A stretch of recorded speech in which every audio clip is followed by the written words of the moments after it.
To start off, I did not realize when I said, yes, I'll do a program on the mill and the unions and strikes and all this, I did not realize what I was saying. I thought 3 or 4 or 5 hours research, put it all together, it'll be on. I have done conservatively about 50 hours worth of work on this. I mean, literally from the time I got up to the time I went to bed, several days in a row. And really did not get it. What I'm going to present tonight, I'm going to tell you. When I got to looking at just what I decided to use, it was so long. Some of you that are not on Social Security would have been there by the time I got through. So what I decided to do was to split this thing up, and we'll get to all of it, maybe 2 or 3 more meetings down the road or something. But just for tonight, I thought what I would do is, if I can find it. Well, that's interesting. What I did with my list. Well, I've already lost my list. What I was going to do was tell you just, oh, here we go. Tell you about some of the strikes, just mention the strikes that we've had, and not try to go into them in any depth because it would just take too long. I've got literally talks on the ones from the 30s, 40s, 50s, 60s, all that kind of stuff. But like I said, I think tonight I'm just going to try to concentrate on what happened in the 50s and 60s, because that's what most of you will remember. If you weren't alive to see it, you knew people that were here and probably heard stories. So let me start off just by reading. Now these are just the strikes that I found information on. If you know of more, please let me know. In fact, if you want to add or subtract anything from this, get with me later. I'm always looking for more information. Okay, the big strikes we had in North Carolina was one in 1929. Some of you may have heard of this lady, Ella Mae Wiggins, that the Lorraine Mill out in Piedmont got murdered. That was the 29 strike. The 1934 strike was a really big one. We did not take part in that because we did not have a union at that time. We didn't have a union until 1938. So we escaped those two. There was one that ran from, it only ran for about a week and a half, from August 11th of 41 to August 22nd of 1941. We had one on the 30th of March 1943 that ran to the 6th of April 43. We had one the 11th of August 1943 that ran to the 22nd of 43. August was a popular month, I think. No, it's the same thing. I just read. Sorry about that. We had one from the 2nd of January that ran on into, I think it was like May or April or something of 45. That only concerned the number 2 mill. Because we had the number 2 mill, number 5 mills. And what happened in this one, I won't steal my thunder from another talk, but 13 doffers walked off the job, and that shut the number 2 mill down. Because without the doffers to come and do their job, the rest of the mill couldn't do anything. So 13 people walked off the job and shut the whole mill down. 8th of October 1945 to 23 February 46. 2nd of April 1951 to the 14th of May 1951, 26th of January 1967 to February 26th of 1967. Now, bear with me, it's a lot of information. I'll try to get through it as quick as I can, but seriously, if any of you need to get up and go check your makeup, or you just need to go on, don't feel badly about getting up. Don't all of you leave at one time, that would hurt my feelings. All right, 1946. There was a record number of strikes in this country in 1946, because prior to that, the government had required labor unions to have their members sign a no strike pledge, because you can't have a whole lot of strikes going on during wartime or you don't have anything to fight with. So they fairly well stuck to that, but there were still strikes. By the time the post-war, the extensive post-war strike stuff had come to an end. It was estimated there had been 5 million people involved in strikes during the war. It was the largest labor strike in U.S. history. Now, Congress was sitting back watching all this. They're thinking, we're at war. 1943, early part of 44, we still didn't know if we were going to win or not. And yet you got all these strikes going on. So, after the war, fearing the fact they thought that the unions were getting too strong and that they could interfere with recovery of the country after the war, maybe security, who knows, they passed what's known as the Taft-Hartley Act in 1947. Now that was controversial in some quarters, especially if you were tied to a union, because it reduced the union's power. But one thing it did do, it cut severely the number of strikes that went on in the 1950s, except for one I'm going to tell you about here in a minute. There was a lull in the strike world after 1946. Everything kind of went along okay till 1951. The destructive and divisive general strike of 1951, organized by the labor union, became the largest ever in the South.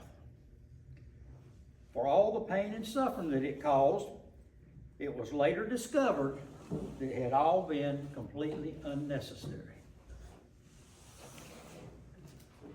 Fall of 1950, this is going back a year.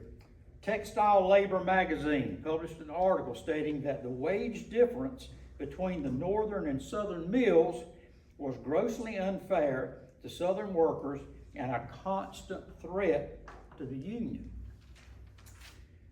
It went on to say that the ununionized mills in the South threatened the existence of organized labor in the North. Something to ponder. How was that, you might say? The answer was very simple, very clear to the northern unions. Lower wages, see, 35 cents an hour, they were making, down here we made 35 cents an hour less than people working in northern mills. This is at that time. Lower wages meant that southern mills were producing cloth much cheaper than the northern mills were, because, they were way up there. So, if you can produce something cheaper, that gives you an edge on the market. People are going to want to buy your cloth if it's the same quality as somebody else's who is a lot more expensive. The northern unions and some of the mill owners saw a pay increase for southern workers as a way of driving up the cost of production in the South, making them, the North, more competitive. Now you think about it. If the mills down here have got to raise their salaries a whole bunch, that means that the cost of manufacturing goes up, which puts the northern mills and southern mills pretty much on an even playing field. There was nothing altruistic about what the northerners were trying to do down here in the South as far as unionization. It was all about helping the northern mills and the union out.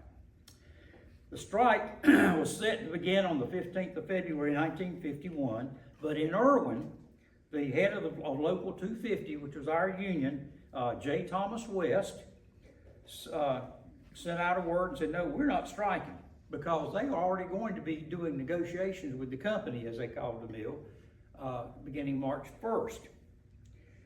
The National Union had wanted 160 mills to strike. Now, I don't know how many of you are familiar with the way national unions work, but to them, if one mill's having a problem, if you can get all the mills to strike, that puts pressure on that other mill to do whatever they want. And there's some truth in that. Problem is, it ends up hurting a lot of the people in the other mills, so that they were a little bit leery. Now, about this same time, February of 1951, February, March, there occurred a slump in sales. All these big government contracts during World War II were drying up. And they had big stockpiles of just about everything they needed, especially cloth-wise. So there was no reason to give another contract out. ironically, at the same time, and I do not know why, but public demand for cloth, denim is mainly what we were making later on. Well, we had been making it before the war and had to make other stuff during the war, and it came back to denim, but the demand on the public market decreased. Now, luckily, economic reality intervened to quell this notion of a widespread general strike at this particular time. Now, on the 16th of March, 51, during negotiations, Erwin Mills and the union received a request from the Defense Department that said, please don't have any strikes before the 31st of March, 1951. Why do you think that was? Korean War. Yeah. Yep, Korean War. And there was something tied to the war and production that needed to be worked out between those times. So the mill and union complied. But on April 2nd of 1951, now remember it was 16th of March, they were told to please not do it. Excuse me, 2 days afterwards, 2,300 people from the mill at Erwin walked off their jobs. This was in compliance with the National Textile Workers Union of America saying, okay, we're going to put a general strike. Everybody walked off. They did. Now, every local had its own list of demands. It wasn't just one thing. Here at Local 250 in Erwin, here's what they were asking. 12% increase in wages, $1.19 an hour minimum wage, cost of living escalator based on the rate of inflation, an employer-paid pension with a guarantee of no less than $100 a month per worker, a minimum of 8 company-paid holidays per year, company-paid medical insurance for the worker and their dependents. That was quite a list. I mean, I'm amazed they didn't get laughed out of the room, but that's what they went in with. Had the mill given in to this, it would have definitely boosted their production costs so high that they wouldn't have sold anything. And in fact, depending on how much of an economist you are, if you look at it the right way, it could have cost the entire mill just to shut down. Because that's a lot of money you're talking about for all these things. But here's the truth about wages. You know, quite often you're talking about unions, you're hearing about wages are too low, we want this, we want that. In this particular case, 1951, here's what was found. The wages for Erwin Mills had increased an incredible 93% in 6 years. How many of y'all's wages have ever gone up 93% in 6 years? Guess what the cost of living had gone up? 41%. It was a pretty sweet deal they were working on here.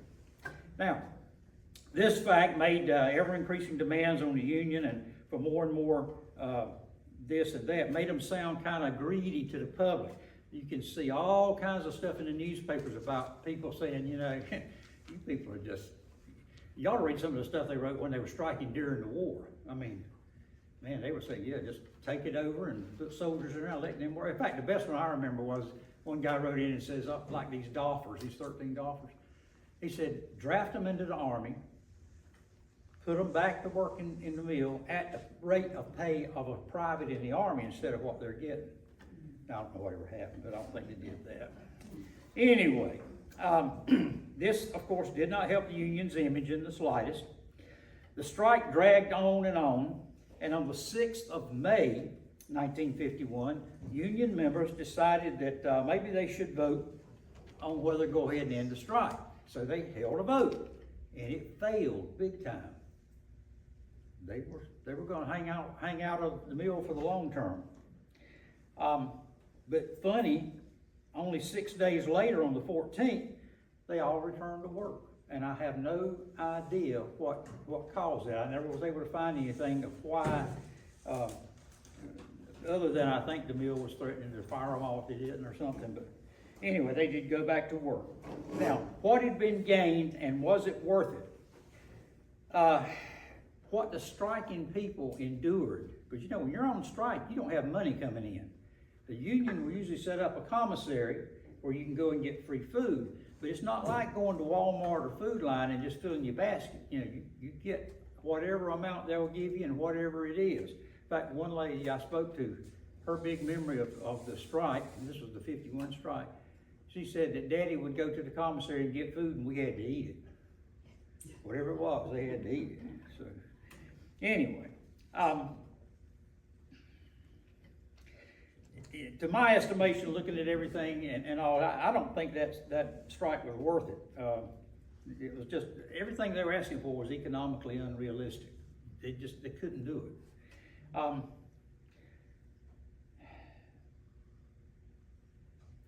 And the sad thing about it is, the bosses of the Textile Workers Union of America knew before the strike began that it was going to fail.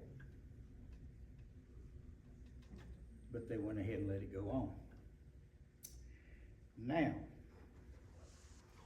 it was politics, and it was, as I said, an economic move to try to boost northern unions and northern mills at the expense of southerners.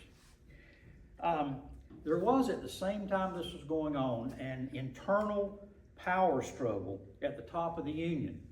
The president, a guy named Emil Reeve, and his vice president, George Baldonzi, were at each other's throats.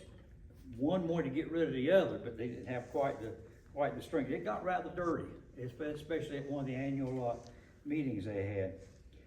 Neither one wanted to appear weak or soft to the membership of the union, and they didn't want to appear non-militant, because that was considered a good thing for a head of a union, being militant. In other words, you're just going to keep clawing away at it. But it was an ill-conceived, doomed from the get-go strike. I mean, it was never going to win. And to me, that power struggle showed that these two men at the very top of the union cared less about what happened to the members and more about feathering their own nests. Now, the education director of the Textile Workers Union of America, a guy named Larry Rogan, wrote later on, he said that the whole sordid mess came from the need of both men to appear macho. Now, how would you like to belong to an organization that pretty much controls when you can work, can't work, and yet you're being thrown out of work for weeks and weeks to suffer because two guys can't get along? But that's exactly what happened. The unfortunate reality for the union was that they had pushed and struck and done all this stuff for years and years, to the point where the system would pay a very negative dividend for that. The public, like I said, every time they heard about a strike, they would get kind of upset. Believe it or not, what year was this? I can't remember what year it was, 50 or 51. The people in Dunn passed around a petition that they were going to send up to the president to have him stop any kind of strikes. You know, and it was I'm sorry, was everyone a part of the union? No. Okay. No. Only certain people. No, it was voluntary to join, but unfortunately there was a lot of intimidation, people trying to make you join and all this. So it wasn't until '47 with the tariff, the Taft-Hartley came along, that you were guaranteed the right to belong to a union if you wanted to. But also the reverse of that was you don't have to. So if anybody's trying to force you, you know, you can get them on that. But it was never as clear cut as it sounds. It could get messy.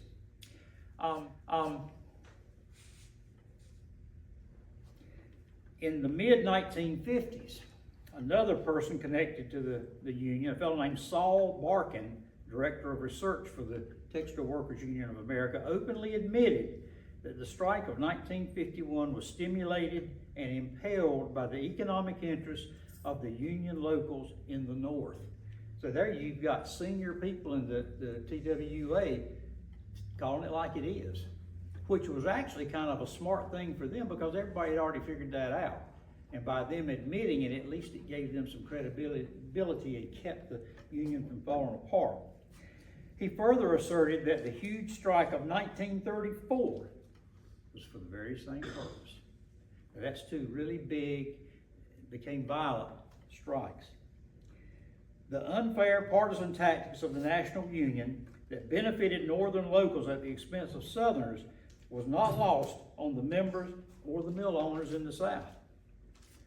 As if this abuse of power aimed at hurting Southern mills and the ridiculous self-serving power struggle up at the top were not enough, the 1951 strike turned out to be particularly violent in Erwin. Now, I'm not sure, I didn't research Durham and Coolamy. They were the other two mills in the chain at the time, but I think they had similar problems.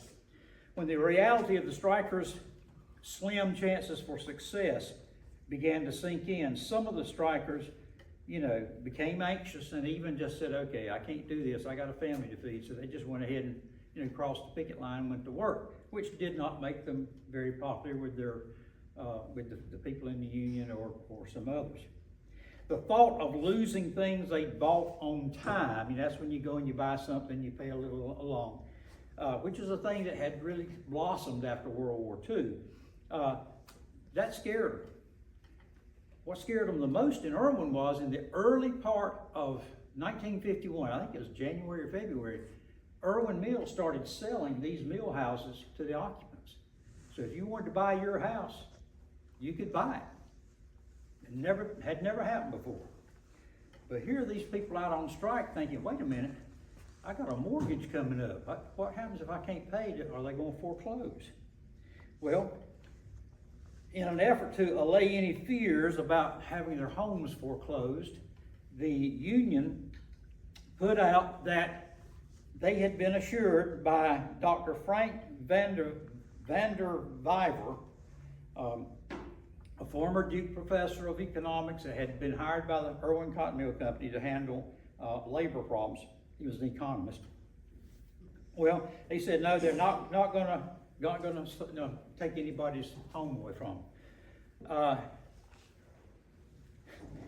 As soon as he heard that announcement, he got back and said, no, I never said that. Besides, what you people got to realize is you're not buying this house from Erwin Mills, you're buying it from First Fidelity Company of Greensboro. We don't control them. It's like you getting a loan from Truist Bank, but yet you expect the mill to go and do something to stop a foreclosure. Apparently that people were not real well informed on that. Now, it would take too long to detail every act of violence that erupted during the strike, and I'm certainly not going to mention any names. I've ran across a bunch of them, but that just wouldn't be the right thing to do. Suffice it to say that there were many acts of verbal and physical abuse, as well as property damage. But the main reason is I don't get my butt beat up by anyone. I'm too old to be in there. There were several fist fights that were recorded, at least one charge of an assault on a female, and I think I know who was involved in that. One car was turned over in the parking lot. One car was keyed down the side, they just scraped the side of it. Another one had paint thrown on it while it was parked in the owner's own driveway.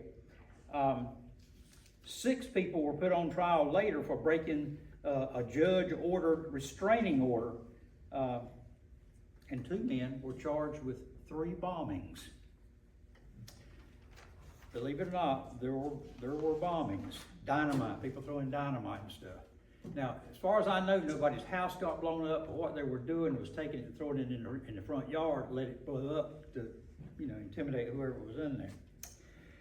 Because of actions taken to present scabs, and those are what they called people who were breaking the picket line to go in and work, from entering the mill, such that they did things like blockading the main gate. They literally, on this thing, one of the first things they did was just pull their cars up so people or vehicles couldn't come in or out. That, of course, had to be stopped. They would have large crowds show up at gates to kind of keep people from wanting to go in.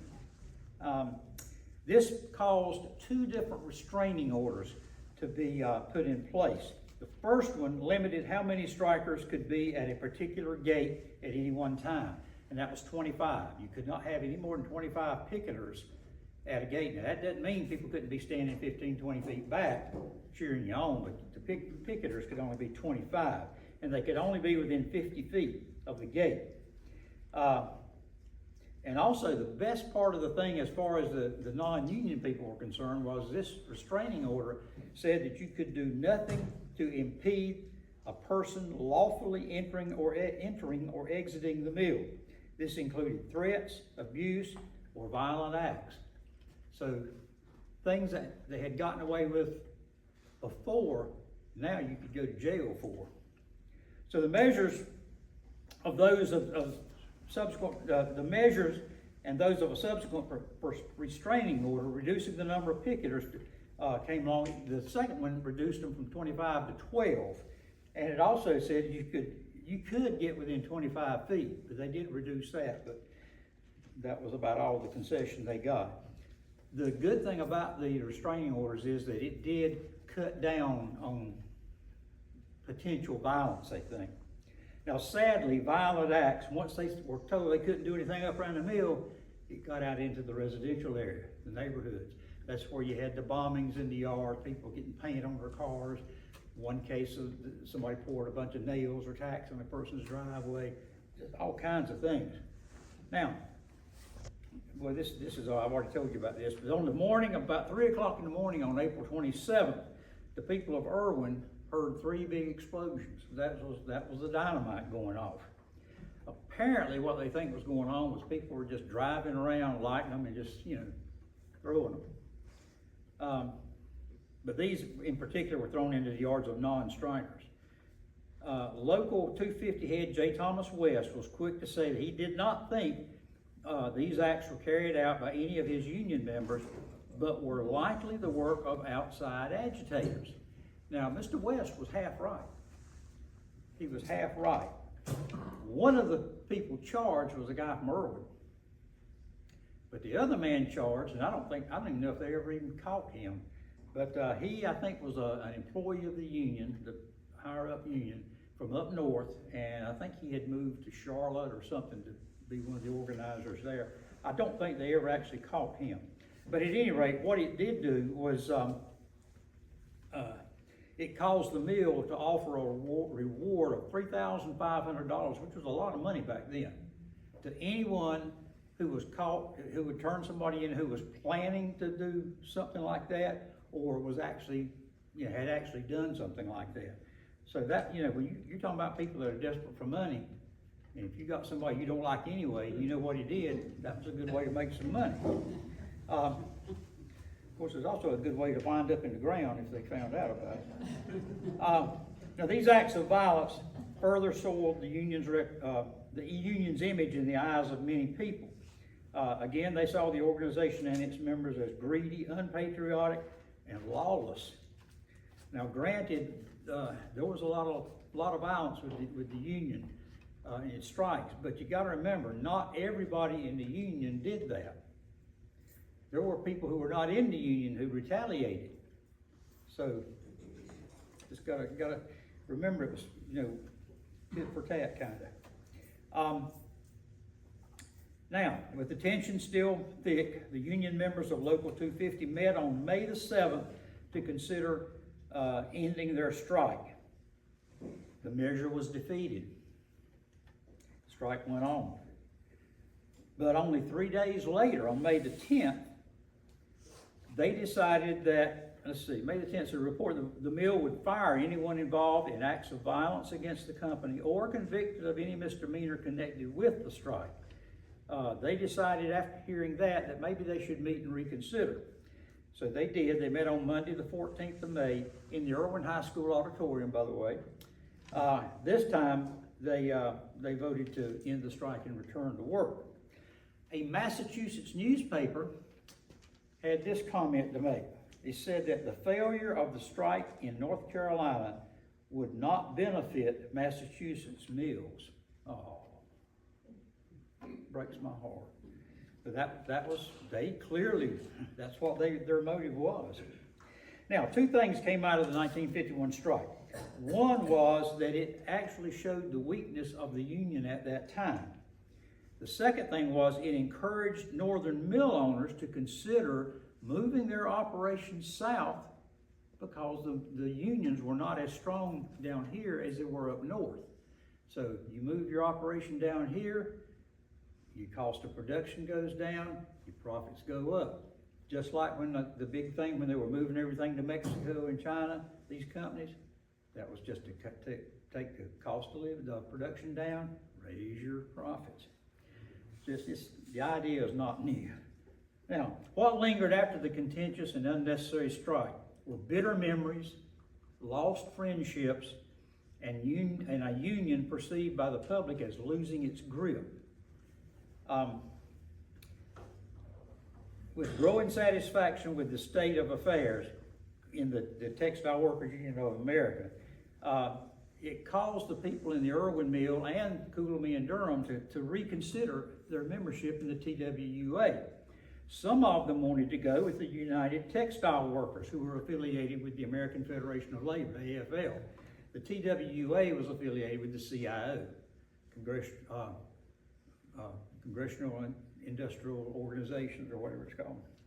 Anyway, on October 1st of 52, the mills at Erwin, Durham, and Coolamy voted. The results were so close, they had to have a runoff. So, the 17th, 16 days later, they voted again. This time, the vote was close in Erwin, but it was not in Durham and Coolamy. They overwhelmingly went with the UTW, United Textile Workers. In Erwin, 835 people voted to stay with the TWUA, while 754 voted to leave it.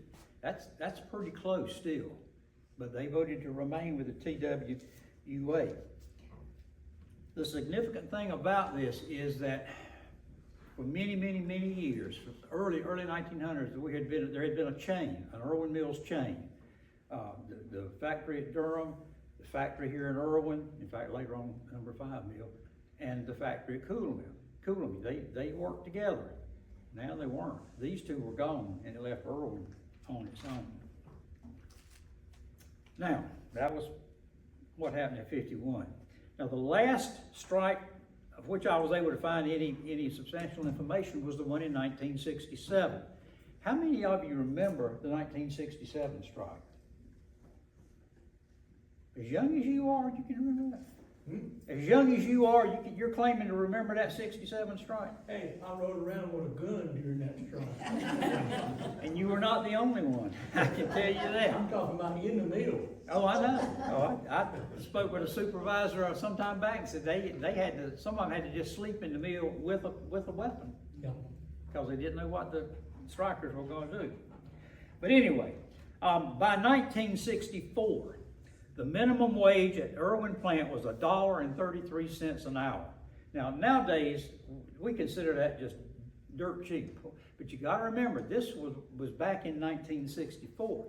When I went to work in there in 1967, I made $1.51 an hour. I thought I had died and gone to heaven. $1.51 an hour for my sorry self. Anyway, on the 8th of February in 65, Burlington Industries, which was the mill's new owner by that time since 1962, reported that its profits were up 8% over last year's. That didn't mean 8%, probably 8% above what they got. The stockholders, of course, were very happy. Furthermore, Burlington expected to spend $80 million on capital improvements. In other words, expanding their operation, buying new machinery, that sort of thing. They were a giant. Burlington Industries was a giant. They operated in 17 states and 8 foreign countries. They were just huge. Their profit in 1964, and that's in 64, was $1.2 billion. No, sales, I'm sorry, not profit. Sales was $1.2 billion. That's a heck of a lot of sales. Now, These impressive figures, of course, came at a cost, and I bet you can figure out who paid the cost. People that were doing the work.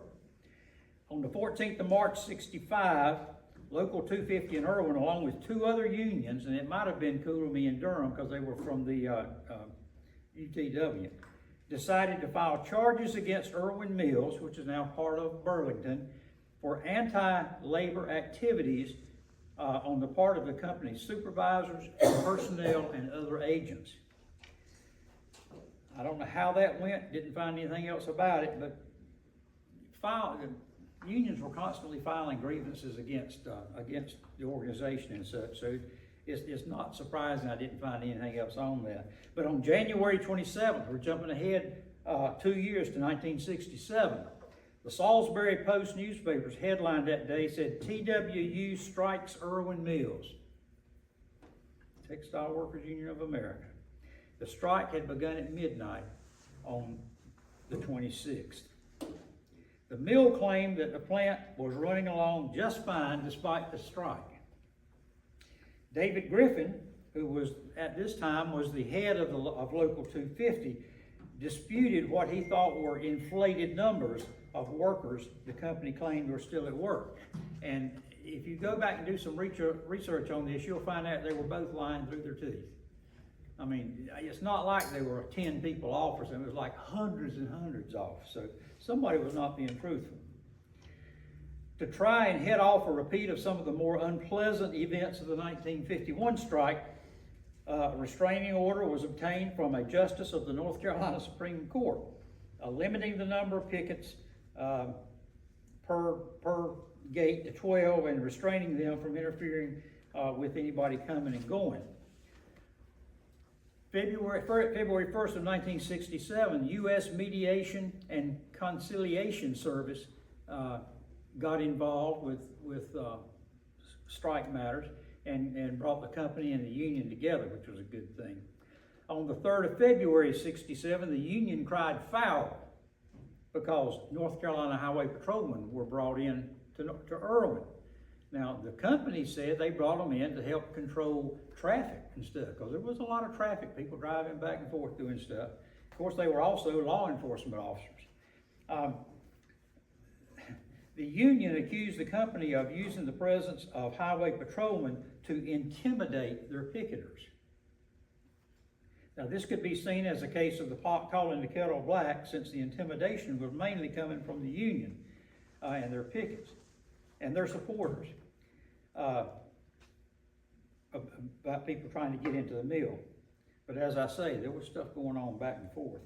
February the 7th, the union was quoted in the Greensboro News Record as charging the company with interrogating employees regarding union activities, threatening employees with discharge, in other words, loss of your job if you didn't get out of the union, demotions and loss of benefits, soliciting employees to leave the union, and not bargaining in a manner and spirit, and not bargaining in the manner and spirit of the law. Now, when the company decided to distribute checks, see, their people had been working prior to the strike, so they had earned money. Well, the company said, okay, we need to pay these people. So there were 1,300 people that were notified that if you come up to the gate, we'll give you a check. Well, here again, Lloyd Bird, who was now the head of the Local 250, he said this was nothing but a stunt so that the supervisors could try to intimidate people and get them to come back to work by giving them their check. Could have been, don't know. Nothing else I saw was written about that. Now, by the 9th of February 67, enough workers had returned to the company to announce the startup of a second shift. They'd been running one shift, but now enough people had come back they could start two. Also on the 9th of February came an announcement by National Union leader William LeBlanc that college students were asking if they could come and help join the picketing. He said later that these people were from Guilford College, UNC Chapel Hill, UNC Greensboro, Duke, NC and also from Columbia and New York universities out of New York City. Now, it was suspected that a lot of these students were members of organizations that were suspected of being socialist or possibly communist. I got the names of them written down somewhere. I looked them up, but it's kind of a gray area. Now, whether this was true or not, they certainly had a reputation for taking part in far left activities at the time, what was considered far left at the time. On the 13th of February, the ugly head of violence reared up again. There were reports of attacks on automobiles and people. Harnett County Sheriff Chief Deputy B.E. Sturgill admitted that a number of incidents had been reported and were now under investigation. These included incidences of slashed tires, tacks thrown in driveways, and attacks against persons on the highway. People driving along getting attacked. Also the throwing paint on the cars and cars being turned over and that sort of thing. Now, as with the other strikes, violence in previous years, whether these acts were committed by striking union members or non-union members is not really clear. Newspapers rarely would identify somebody as a member of the union or non-union. They would just report that this is what happened. On the 24th of that month, February, 2 people were convicted in the court in Lillington for damaging an auto with a knife, and the other one for damage to tires. That was the tire slashing and I think the keying of the car. They found out who these people were. Both of them received fines and court costs and were released on the promise of good behavior. Yeah, you heard me right. A third defendant even failed to appear. He just blew them off. A fourth defendant was scheduled to be tried in Dunn a few days later. Never did find out what happened. He was the one that was throwing the paint. The judge delayed for a week the case against a man accused of shooting out several lights at the plant gate. On the 25th of February, 67 members of Local 250 voted overwhelmingly to end their 30-day strike and accept the new contract that was offered. I think they were beginning to realize, wait, this can get out of hand really fast, so we better think this over again. And again, the meeting to do this was held at the Erwin High School auditorium, which unfortunately is now in a landfill somewhere. An article dated 25 February 67 in the Winston-Salem Journal claimed about half the plant's 1,200 production workers were union members. That's something I found really amusing as I was doing this research. The figures of how many people worked in the plant varied wildly. I mean, it was 1,000, 1,200, 23, 2,500. I mean, I don't know where all these figures came from, but I don't guess there's any way to really know. Sadly, the records of Erwin Mills that used to be in one of these warehouses over here that lined the road by the fire station, they were in there as late as the 60s when I was working, because Joe Johnson was working in the office that had access to them. And they had been moved out of the company office and put in storage. I think probably when Burlington came in, they just had them all destroyed. But there was everything from 1902, 03, right up to that time, just thrown in the trash. I used to wonder sometime if you killed somebody, how many years you'd get if it was justified. Anyway, if you notice, they said production workers. See, they differentiated between people who actually worked in the mill doing a dolphin or running a loom or whatever, from people who were maybe working in the lab or were cloth inspectors or working in some office or something. So that was why they often referred to them as production workers. Now, despite the month-long strike, the mill continued operations with a skeleton crew. So the whole 30 days of that strike, they had just a handful of people in there, and they claimed at one point they were running all the looms. Yeah, how many of you have ever seen, before it was torn down, inside the weave room? I don't know about that. That's a lot of looms. But anyway, that's what they said. Now, in trying to solicit memories of the 1951 and 1967 strikes, one individual responded that it was just too real for me. I remember finding the explosives on my front porch. Now, I suspect there are a great many memories and all of the mill strikes out there, but they're just too painful for people to recount.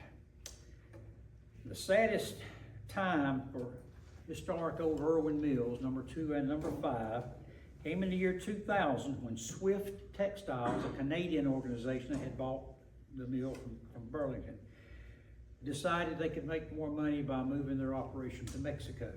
So they closed everything down here and off they went. So like so many, with the cost of producing cloth steadily going up, they found it next to impossible to compete with the items that were being made overseas. Because you got to remember, some of these places, you know, we talk about $1.33 an hour. That was terrible. There's places over now that they get cents a day, not dollars, cents a day, and are thankful to have that job. So you can't. It's hard for American industry to compete when you've got countries over there that are paying almost nothing to have the stuff produced. Makes you wonder sometimes, how could we allow this to happen? You know, it's kind of you see both sides of it. It's, if a mill owner decides he wants to take his property and move it to Mexico or China or Guatemala or wherever, it's his right, it's his property. But at the same time, should we allow these companies to do that? Because it's taking jobs away from Americans to give to somebody else. And see, that's what the union, I think, was trying to prevent. But sadly, a lot of the actions of the union kind of drove the industries out. But at any rate, I think they ought to elect me as president. I'll put a stop to all this in about 20 minutes. I'll make Trump look like he's in slow motion. Okay, well, I guess we'll never know about that. And the last thing I was going to say was, who was right? Was the union right, or were the non-union people right? I think it all depends on your perception, because everybody sees things through the lenses of their own life experiences. If you grew up in a family that was pro-union, you probably think pretty good about the union, although you probably never belonged to it. And on the other side of the coin, if you were in a family that had nothing but bad things to say about the union, it's not likely you're going to be pro-union. But I will leave you with one comment that from the time I have taught history, and believe it or not, I taught him. And he turned out to be real well, to do real well. Anyway, there's a statement that I have always tried to live by as a historian, and that's this, and I hope you'll remember it. Never judge the people of the past by the standards of the present. You know, we look back at history and say, gosh, these people were so backward, they were so, you know, that's all they knew. It's kind of like the theory of relative poverty. I don't know how many of you are familiar with that economic concept, but if you're in a place where everybody is making this much, you don't realize you're poor until you go somewhere you see people making this much. As long as you're ignorant of that, you're all right. But once you're exposed to it, Katie bar the door. But do remember that slogan. Don't ever judge the people of the past by the standards of the present. Because what they were doing, they thought was right. Just like we think stuff we're doing today is right, but I can guarantee you 50 or 100 years from now, they'll be looking at us and shaking their heads. Okay, like I say, if we can, we'll get around to all the other stuff I dug up on the 30s and 40s and all that stuff one at another time. Any questions? Number 2 and number 5. Is Cooley and Durham the other? Durham was, the first mill was built in 1893 in West Durham. Then by 1900, 1901, along there, they said, this is going pretty well, let's build another one. And that's how number 2 of the old Erwin Cotton Mills came to be here. They built Cooley, or no, they bought Cooley. Cooley was already in operation. They bought Cooley, that became number 3. And then went back to Durham, built another mill, that was 4. And in 1925, they decided, okay, you know, it's a pretty good place down here, there's room for it, let's put another mill here. We're an odd duck when it comes to textiles. We had not just one complete textile mill, we had 2. That's why we became the denim capital of the world. Because we were turning out cloth like you wouldn't believe, 24 hours a day, 7 days a week. I was told by one supervisor that at the height of production, that these mills turned out 1.7 million yards of cloth a week.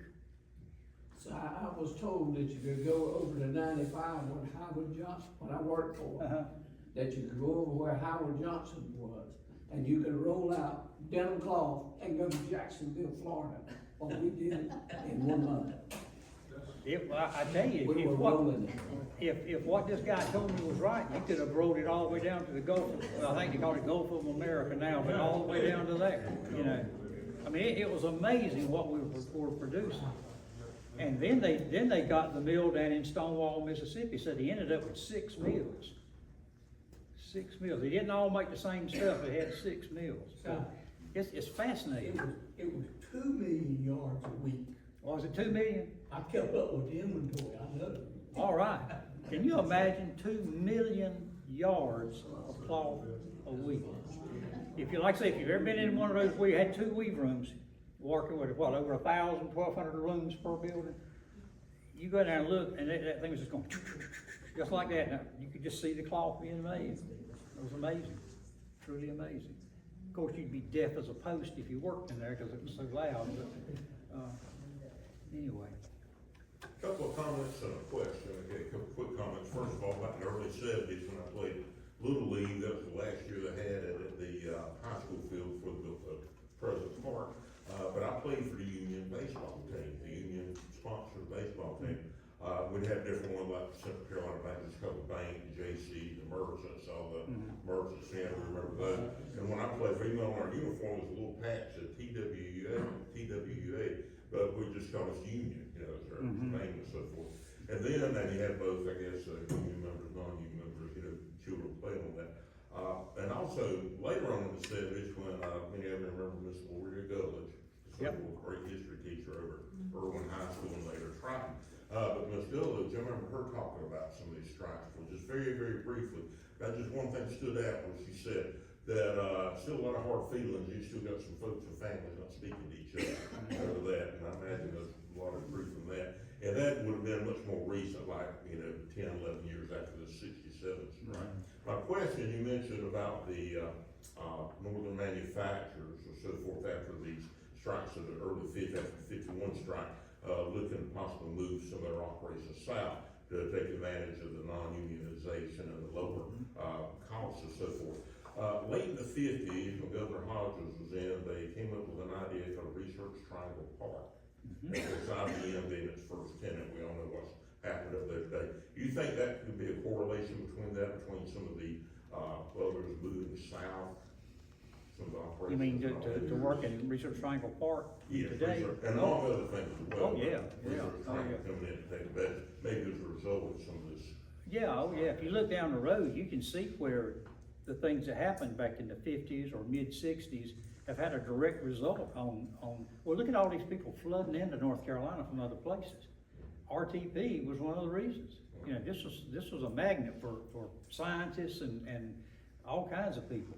And now, we're like the 2nd biggest or 5th biggest destination for people moving now. Third fastest in the country. Third in the country. Right 3rd fastest growing in the country.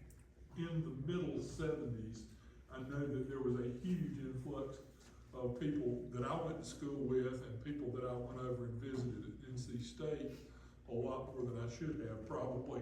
But most of Cary was from places like, they come from Eastman, IBM was up there, DuPont was up there, but it was just a huge influx.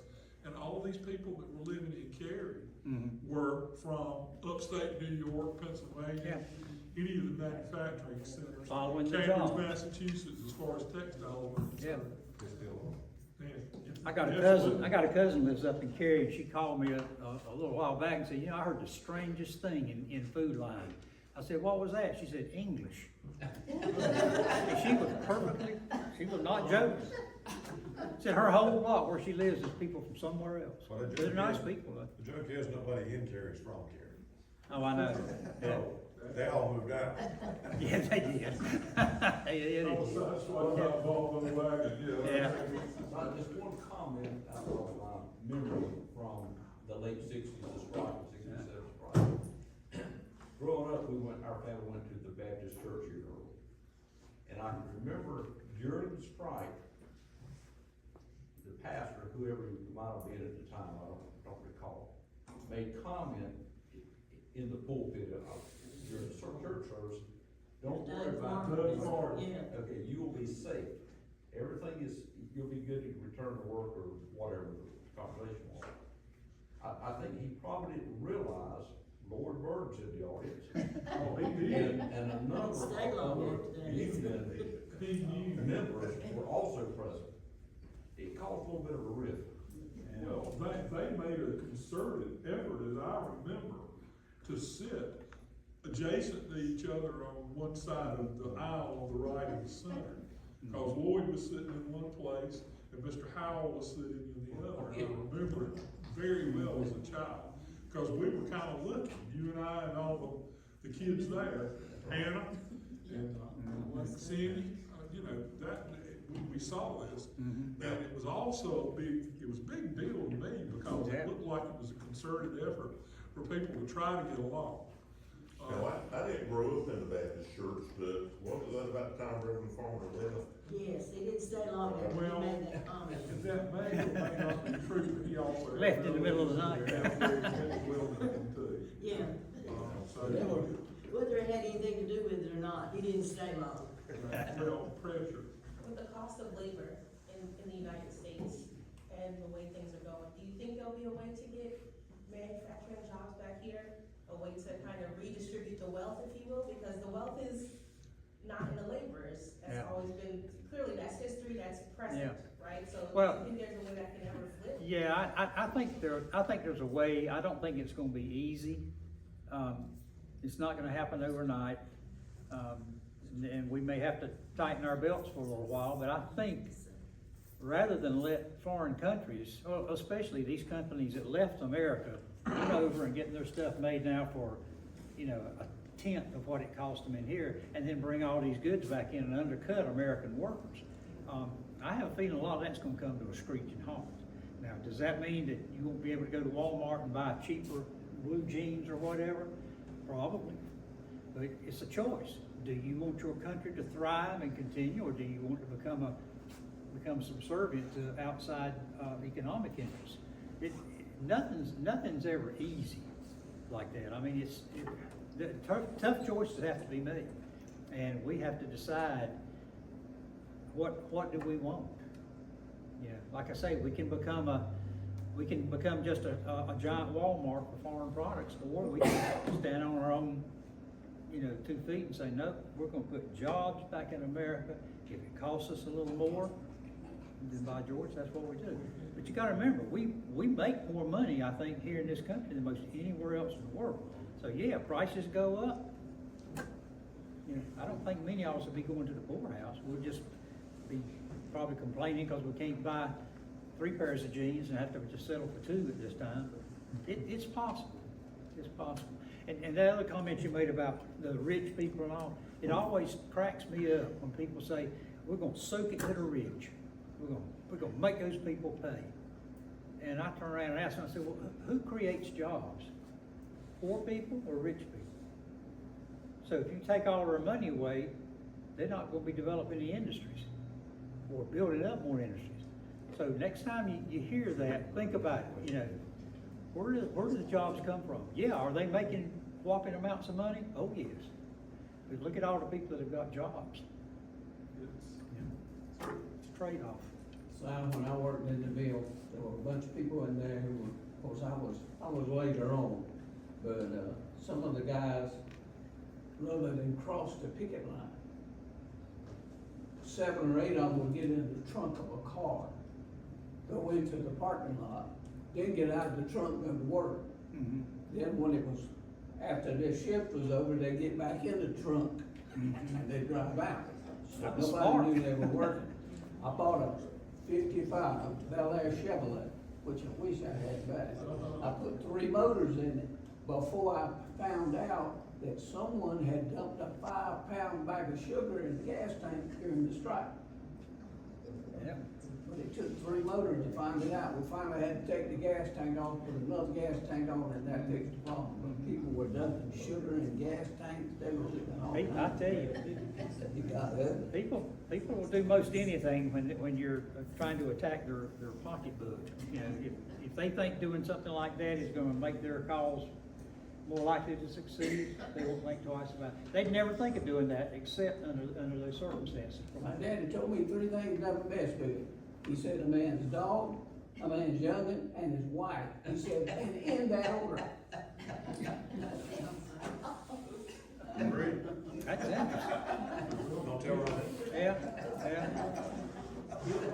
Some people shoot you over a dog now, I'm telling you.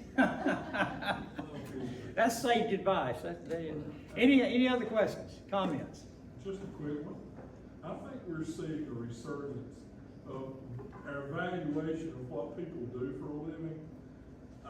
We used to hold up our mortal enemies in World War II, the Japanese and Germans, for their vast technology up and through our current times about who were the innovators in doing things. Textiles for one. I mean, the people that are making textiles overseas now have not come very high up from the last machinery that we had in the plant here in Erwin.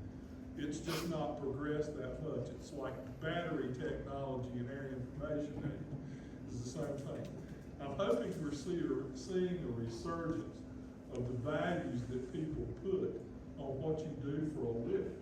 Wages have come up a long way, but nobody's ever going to be the top dog. But you gotta figure out how the pecking order is gonna be. We're capable of doing anything we wanna do. It's just a matter of how we put our value systems How on much are what you we willing do. to sacrifice to gain? And it's not like everybody should, not just a few people should have to make that sacrifice. But you see it all around you now. It keeps coming up a little bit at the time. Technical, you're always gonna have to be up on your abilities for what your job demands, you know. But other than the fact that we're so much more automated than we once were, yeah, you gotta be sharp on it. And if you're not, you can't complain about it too much if you're not willing And to it's- do what you wanna do. And it's going to get more and more that way because technology is not gonna reach a point to stop. Oh, no. It's like all this AI stuff that comes It's out. the I don't way have a we clue use what it. AI is, It's but the I way know we that use it. it's going on. You gotta keep up with it or get left behind. All of us in this room that are of a certain age will tell you, and that's the reason a lot of folks are here. We lived in a great place. This was always such a wonderful place, nurturing. Not everybody felt it all the time, but I mean, it was this huge difference. When I got away and I went to school and lived out in the world a little while, I realized exactly what the deal was. I had a lot of people that didn't ever want to go home. We always wanted to go home and visit. We might want, our parents might have wanted us to go back to the Jimmy Cross, but, you know. Well, I always wanted to go home because I always needed money. The camaraderie that people felt for each Yeah. other, and not everybody did. It's hard to be growing up in a small town, and it's hard to be growing up in a mill village. There's a guy named Jim LaLotus. He's one of the history professors at UNC, you know of him. He and some others wrote a book about growing up in a mill town called Like a Family. And if you think about it, the way Erwin mills and a lot of the very early mills were run was on what they call the Rhode Island model. It was a paternalistic model whereby the mill provided everything the workers needed. Now, if you went to Raleigh or Greensboro somewhere, you could build a mill and say, yeah, you find a place to live and then you can come to work. Here, this was farmland and woods. So they built all the houses. They had an original contract for 305 houses. They built those. They built the mill. They built stores. They built, of course, they provided a place for a school. They provided land for churches. They had beaucoup recreational opportunities out here.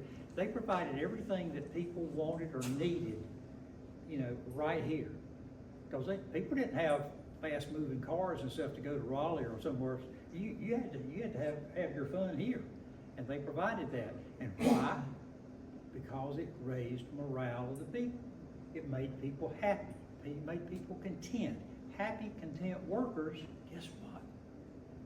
They're very productive, which means more profit for the company. So, and some people will look at that and say, that was terrible that they did, they used those people. No, they did. The workers used the mill too. There was actually a zoo here. Yes, sir, there was. They used to put all the monkeys down in the boiler room during the winter months. Kept them warm. And Grandmama went to her first movie right here. Yeah, these show free And movies she in the went park. up and sat in the front row, and they had a record, they played the record was moving, and somebody from the back took a chew tobacco out of the mouth and threw it to the front, and landed in Grandma's lap, and she wouldn't go to the movie no more. I tell you, there are so many funny stories like that about the history of this town. I love collecting stories like that, because that's what makes this town real. I mean, it was not the mill. You could have put that mill anywhere and it would have made profit. What made it real was the people, just like it is today. The town of Erwin is a good place because of you folks, not because of anything that's going on external.